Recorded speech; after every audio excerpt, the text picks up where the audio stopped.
Many people think that their grandparents are magical.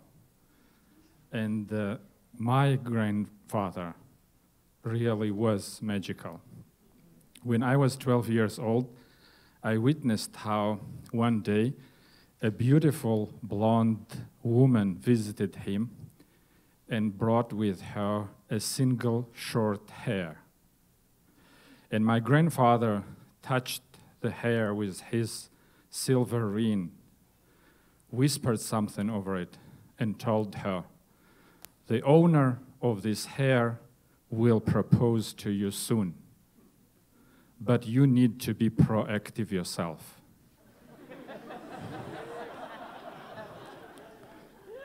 I thought, I wonder what proactive means. What does she need to do? But the beautiful blonde woman didn't ask questions. It seemed like she knew what proactive meant.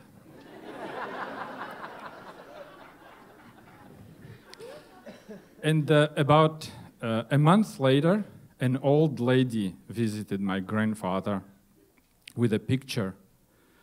And on the picture was that blonde, beautiful woman and a young man. And the old lady said, "This is the picture of my son, and he recently proposed to this woman, even though she is older than him, divorced with 2 children." And I thought, my grandpa's magic worked.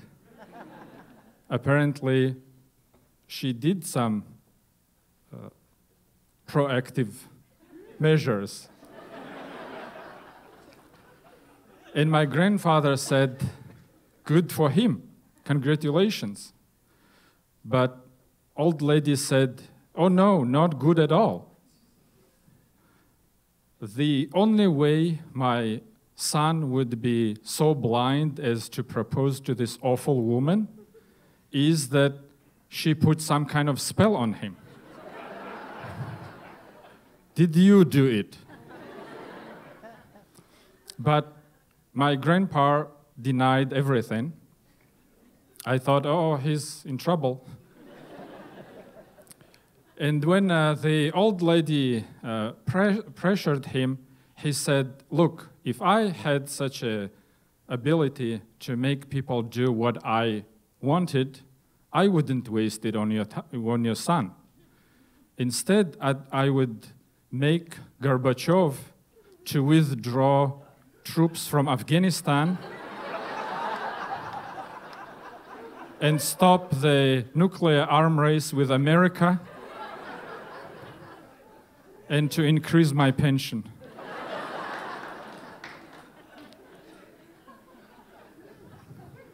As you probably guessed, we lived in Soviet Union. And years later, my grandpa confessed to me. He said, "I was surprised myself when the magic worked." And when Gorbachev withdrew from Afghanistan and ended nuclear arm race, I said, "Grandpa, did Gorbachev increase your pension?" He said, "No, for some reason that part didn't work. Yet." So back then, when the old lady left, my grandpa told me, "You witnessed today some magic, and I want to tell you a secret. One member of our family always inherits talent for magic. However, in order to balance that talent, we always have in our extended family 7 fools.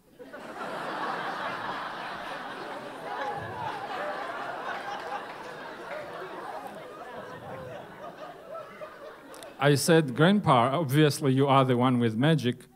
Are you kindly trying to tell me that I'm one of 7 fools?"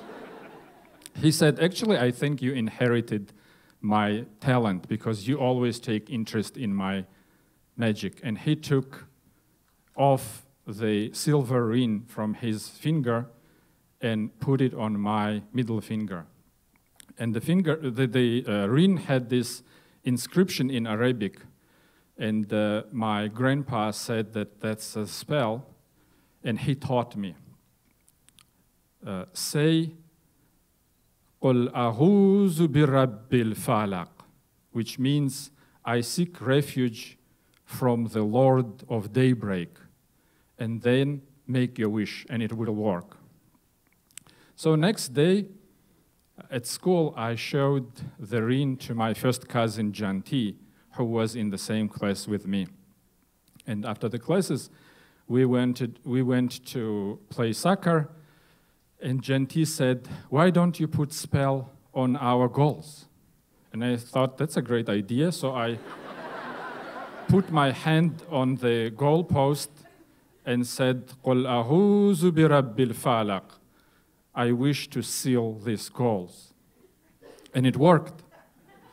Though the other team was much stronger than ours, they couldn't deliver any score. And at the end of the first half, we were leading 2-0. And then we switched sides.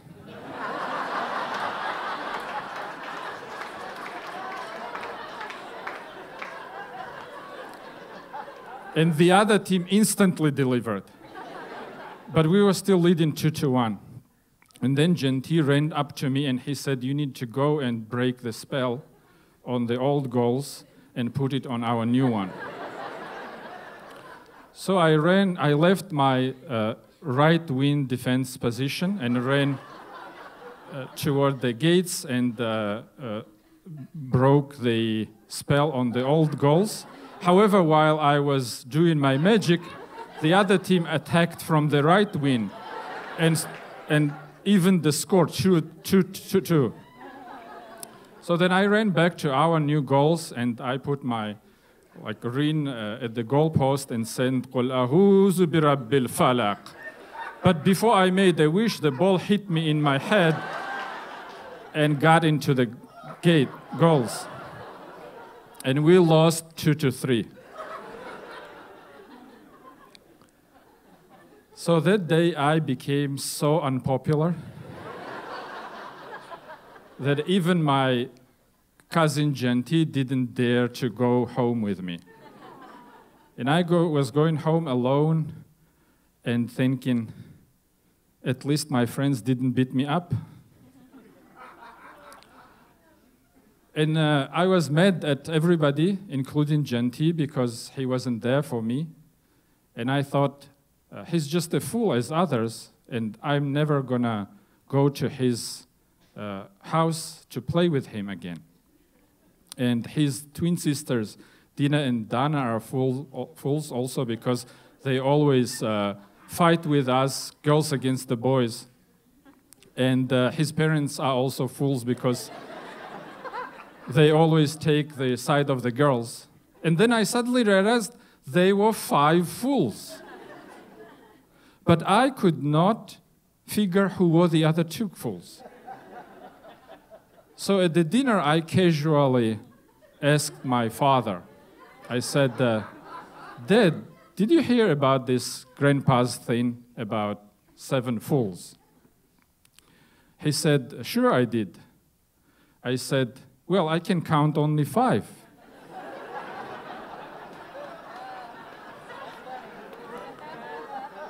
My father said, okay, let's hear their names. I said, Uncle Yuri, Aunt Maria, and my cousins, Janti, Dina, and Dana. And my mother said, well, that's not nice of you to say. They always invite you to stay over at their house. And my father said, no, he's right. At least about my brother Yuri.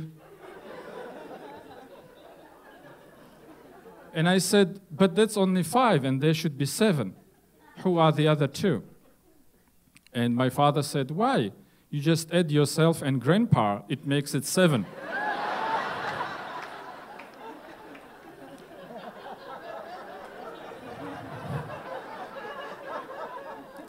That made even Mom laugh. And Mom never laughs at Dad's jokes, except when we have guests at the house.